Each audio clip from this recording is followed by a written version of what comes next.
So here is our presentation for org behavior. We chose the retail industry. People that worked on it were Jocelyn Mackey, Hannah Christensen, Drew Dorsey, Tate Iniger, and Lamini Kaba. We are all business management majors, and Jocelyn has a literature major as well. So jumping right in onto why we chose retail. Retail is an ever-evolving environment. Managers regularly face challenges that can be observed. There's an extremely diverse workforce. It's accessible for interviewing, and there's an abundance of different types of retail stores in the FM area. Next, we got the overview and background. So mom and pop stores began in the 1700s. Department stores arrived in the late 1800s. In the 1920s, shopping malls were first introduced. Big box stores began to open their doors in the 1960s. E-commerce emerges in the mid-2000s. And COVID-19 takes a toll on the retail industry. Now on to our initial top 10 hypothesis and rationale. First, e-commerce and technology advancements and online shopping, employee relation and turnover, many entry-level positions, customer service and satisfaction, competitive markets in retail.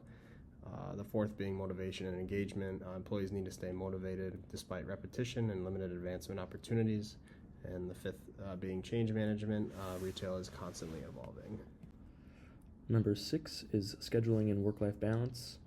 Inconsistent hours creates dissatisfaction / scheduling conflicts. Number 7 is diversity and inclusion. Retail has diversity workers, which makes inclusion necessary. Number 8 is conflict management. Conflicts between employees / customers requires long interpersonal skill. Number 9 is leadership development. Supervisors and managers need to adapt to changing business models / long-term growth. Number 10 is stress and burnout. Retail is a fast-paced and customer-facing, impacting workers' emotional state.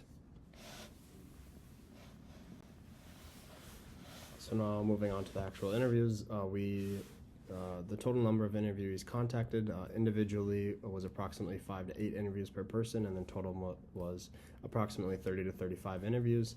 And the actual number of interviewees conducted individually, we all did 5, and then it resulted in a total of 25 interviews. Now on to the interview questions. This is just kind of a brief overview of what we asked each individual retail industry or interviewee. So our plan of action went well.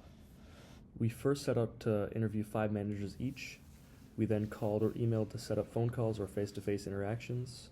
We investigated the organizations to further adjust our interview questions. Something that went well was the depth of the conversation.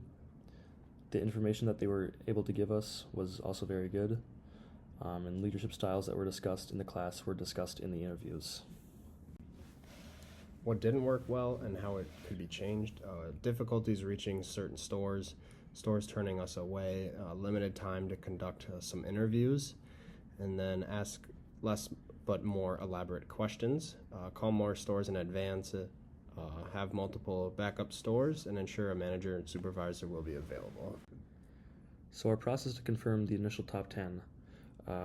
Defining clear objectives and hypotheses, designing an overview guide, selecting and preparing interviewees thoughtfully, conducting interviews and recording data and information accurately, and analyzing data, and we compared and contrasted various information that was gathered. This is just a comparison between our initial and revised top 10 hypothesis. Now the differences between our lists and the reasons behind them. Differences pivot from broad external concerns to specific internal behaviors. Predicted focus on external pressures like technology, and managers prioritize internal people-centered issues. Reasoning: managers spend most of their time building relationships over technical tasks. Managers using culture like fun and transparency to combat turnover and labor shortages. The current retail workforce is younger, which requires managers to be more adaptable and driven by values like community and sustainability. So these are the most common things that we found from our interviews. So leadership was a common one, engagement was a common one, and then challenges that they had were also very common. Now the practical advice: support performance within employees, reduce absenteeism, enhance collaboration between coworkers, and raise motivation and morale with incentives.